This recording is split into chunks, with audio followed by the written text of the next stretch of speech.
Pastor, நம்ம மணிப்பூரை சேர்ந்த பழங்குடியினர் வந்து மனாசே கோத்திரத்தை சேர்ந்தவங்கன்னு சொல்லிட்டு ஒரு நியூஸ் பார்த்தேன் பாஸ்டர். அது என்ன ரொம்ப ஆச்சரியமா இருக்குது எனக்கு. ஆமா, எனக்கு ரொம்ப ஆச்சரியமான ஒரு விஷயம்.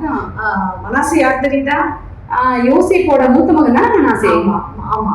அப்ப அந்த மூத்த மகன் மனாசையோட பரம்பரையினர் தான் இன்றைக்கு வாழ்ந்து கொண்டிருக்க மணிப்பூர்ல இருக்கிற அந்த பழங்குடியினர்ன்றதை அறிஞ்சு கொள்ளும்போது ரொம்ப ஆச்சரியமா இருக்கு. இந்த விஷயம் மனாவா போயிட்டு இருந்தது.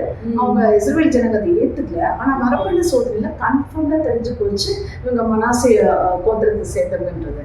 அதனால இப்ப என்ன பண்ண போறாங்க, இஸ்ரேல் கவர்மெண்ட் அந்த ஜனங்களை இங்கேருந்து எடுத்துட்டு போய் இஸ்ரேல் நாட்டுல குடியுரிமை கொடுத்து அவங்கள இது பண்ண போறாங்க. ரொம்ப ஆச்சரியமான விஷயம். இதுக்கு வந்து நம்ம பைபிள்ல எதனா ஆதாரம் இருக்கா?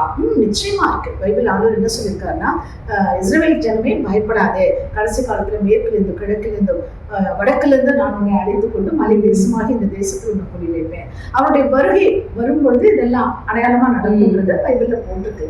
அதுதான் அப்படியே நடக்குது. இதுல இருந்து என்ன தெரியுது உங்களுக்கு?